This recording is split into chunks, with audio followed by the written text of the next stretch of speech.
A Agenda 2030 das Nações Unidas recomenda que os transportes sejam seguros, sustentáveis e de qualidade. Será possível? Hoje nós vamos entrevistar o engenheiro José Carlos Xavier sobre este assunto.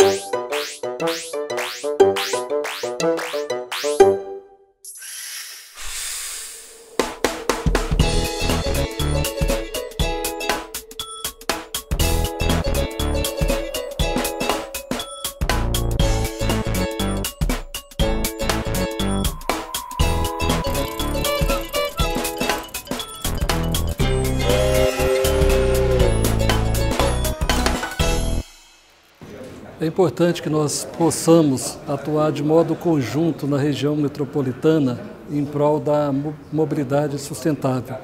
É importante que transporte e trânsito estejam atuando em conjunto, diariamente no planejamento, no controle e tomando ações para que a nossa região possa ter uma fluidez melhor, tanto para o trânsito quanto para o ônibus. Discutir a mobilidade urbana e sustentabilidade é uma condição sine qua non para os ambientes urbanos. As cidades, elas ficaram concentrando grande contingente populacional e elas precisam ter mobilidade. O que fazer para melhorarmos a qualidade do transporte coletivo na nossa capital e em toda a região metropolitana? É importantíssimo que a gente tenha corredores, para que, de fato, a sociedade possa ser mais bem amparada e ter um serviço que venha defender todos aqueles interesses do usuário, do contribuinte. O transporte precisa, o nome já fala, transporte coletivo. Hoje nós temos um transporte individual, um transporte motorizado individual que concorre com o transporte coletivo. O transporte coletivo está transportando vida, são pessoas que merecem uma atenção maior. Para que o usuário tenha um transporte público de qualidade, para que ele possa desafogar esse trânsito tão congestionado da capital e hoje da Grande Goiânia. Mas para melhorar esse nosso transporte atualmente, nós precisamos de um olhar multidisciplinar para elencar todos os problemas e assim a gente elencar os atores que vão mediar essas mudanças. Mudanças essas que têm que ser de curto, médio e longo prazo, né? E nisso nós precisamos de quê? De ter um trânsito melhor. E só vamos conseguir ter um transporte com um trânsito melhor se nós tivermos os corredores. Os corredores é essencial para que o transporte possa, de fato, dar uma qualidade melhor para a grande população que são os usuários do transporte coletivo.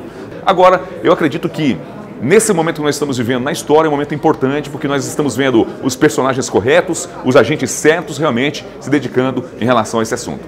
Eu entendo que a primeira ação para a solução e achar os encaminhamentos é a discussão. É não ter medo de discutir o transporte público coletivo. Essa é a grande questão. Você vê todos passando essa bola para frente.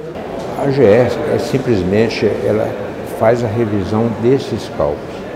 Quem fixa a tarifa é a CDTC, que remete para a CMTC. E quem libera essa tarifa é o Poder Municipal, é o seu prefeito, não é o Estado. O Estado revisa essa tarifa tão somente. Nossa dica de leitura de hoje é o Caderno de Referência para Elaboração de Plano de Mobilidade, Plamob. Vale a pena conferir!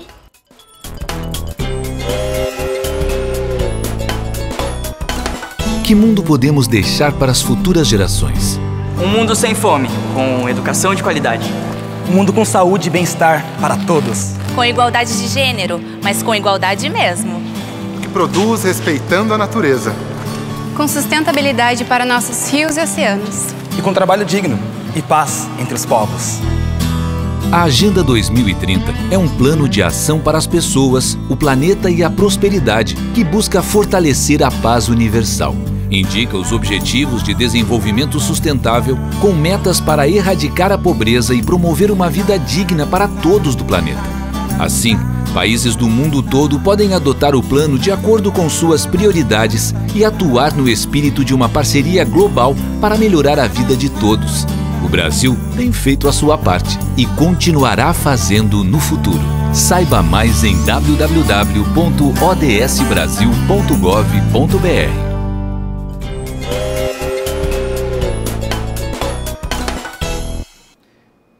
José Carlos Xavier, conhecido também como Grafite.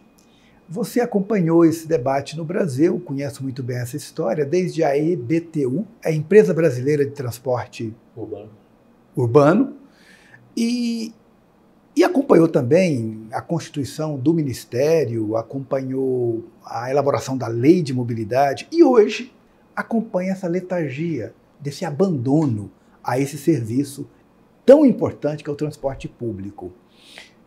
Faz uma avaliação sua para nós, Grafite. Pois é, Paulo, a impressão que se tem, e é uma impressão baseada na realidade, é que há um abandono gradual da questão do transporte. Enquanto aumenta a complexidade das cidades, paradoxalmente nós estamos abandonando a possibilidade de ter um transporte coletivo que estruture essas mesmas cidades.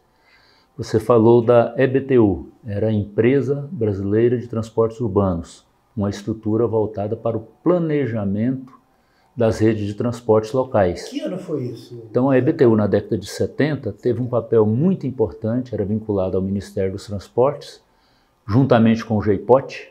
Nós tínhamos uma empresa de formação, que era o GEIPOT, e uma empresa de planejamento que era a EBTU.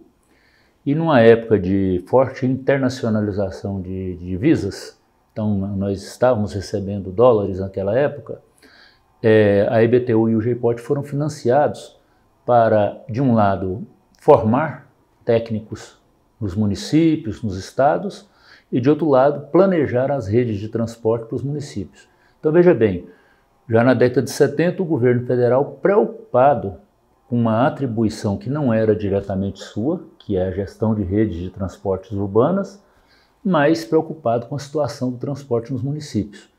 E isso possibilitou, essa existência da EBTU, do GEIPOT e dos programas que eles comandavam, possibilitou, por exemplo, a elaboração do Plano Diretor de Transporte Urbano de Goiânia em 1984, que foi feito sob os auspícios da EBTU e do GEIPOT. Então, para você ver a importância disso, a primeira pesquisa Origem e Destino Domiciliar, feita em Goiânia, o primeiro plano de transporte geral para a cidade de Goiânia, já abrangendo uma parte da região metropolitana, que hoje é a região metropolitana, foi feito em 1984 com recurso do governo federal. E eu te pergunto, José Carlos, depois disso, não temos mais a EBTU? Pois é, Paulo. A EBTU foi extinta ainda no governo Collor e o governo federal passou mais de uma década, seguramente quase 2 décadas, fora da questão do transporte. Retomou essa questão com a criação do Ministério das Cidades em 2003, no primeiro governo Lula, do qual eu tive a honra de participar da Secretaria de Mobilidade Urbana. Inclusive, você ajudou a elaborar esse embrião do que é hoje a Lei de Mobilidade. Sim. Na realidade, foi criado um ministério com uma forma de integrar as políticas públicas urbanas. Então, ali estavam integrados habitação, saneamento, a questão territorial dos planos diretores, o apoio aos planos diretores e a questão da mobilidade urbana. Eram 4 secretarias voltadas para as questões urbanas. Competia a essas secretarias fomentar, apoiar os municípios e também formular a Política Nacional de Mobilidade Urbana.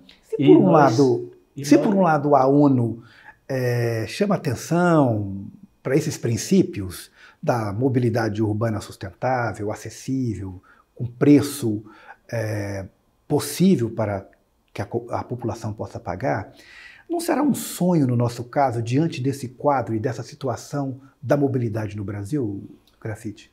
Eu acho que é um sonho, mas um sonho que não pode ser abandonado.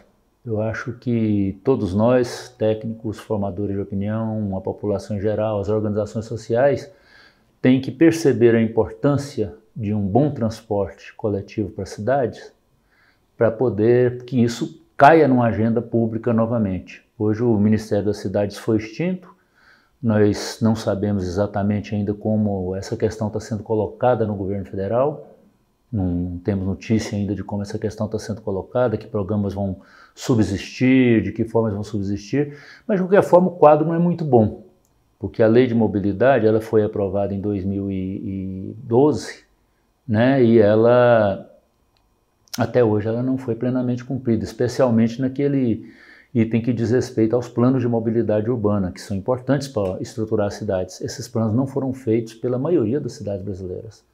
Olha, conta-se nos dedos as capitais que já o fizeram. E as cidades médias e pequenas foram menos ainda profícuas na elaboração de planos urbanos. Então, nós temos poucos planos de mobilidade aprovados no Brasil, e é um instrumento importantíssimo. Recentemente você disse em um seminário, fazendo uma avaliação geral, você disse, olha, o transporte coletivo, como é um serviço que é ofertado aos pobres, ele se encontra um pouco nesse abandono. O que você queria dizer com isso? Pois é, Paulo, eu acho que o transporte coletivo ele é tratado nas cidades brasileiras, via de regra, louváveis exceções, como um filho enjeitado. Na realidade, a impressão que passa é que quem anda de transporte coletivo não manda na cidade. Ou o contrário, quem manda na cidade não anda de transporte coletivo. Então é muito mais preocupante aos olhos da mídia, aos olhos do que é divulgado para a cidade, um buraco às vezes numa pista muito bem pavimentada, arrumadinha, do que a ausência de calçada, do que a ausência de uma estrutura num terminal urbano, do que ônibus caindo aos pedaços, do que superlotação de ônibus, do que incerteza de horários, do que falta de abrigos. Isso não chama atenção. A impressão que se tem é que nós só teremos um transporte da forma que é desejável para a cidade quando ele for utilizado por pessoas que realmente decidem na cidade. Nós estamos vendo agora um movimento aqui no estado de Goiás de o governo estadual querendo se abdicar da gestão do transporte. Uma questão que é... Sua opinião?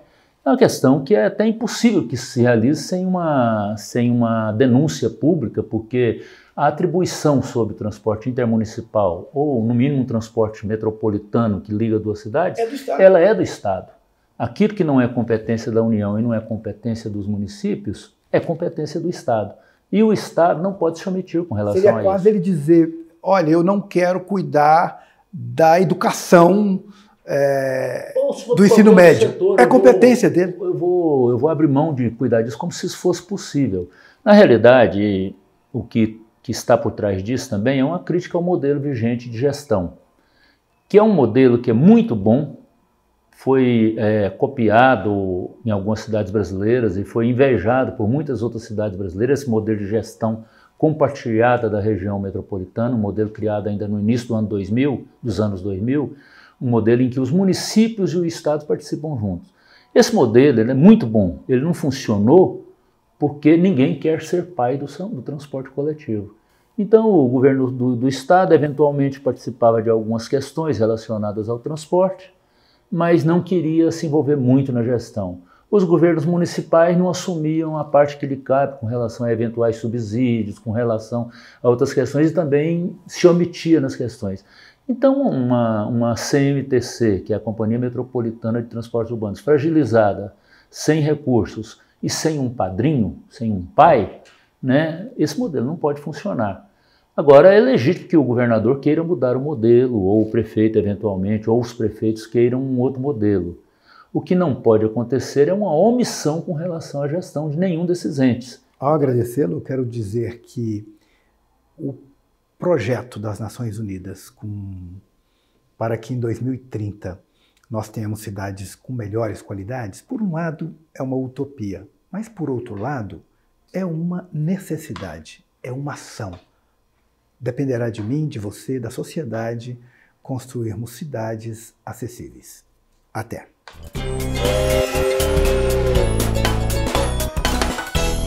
Acreditamos que só através de uma ação conjunta, poder público, as concessionárias do transporte público coletivo, atuando em prol da melhoria do serviço de transporte, é que nós vamos ter uma mobilidade sustentável melhor na nossa região.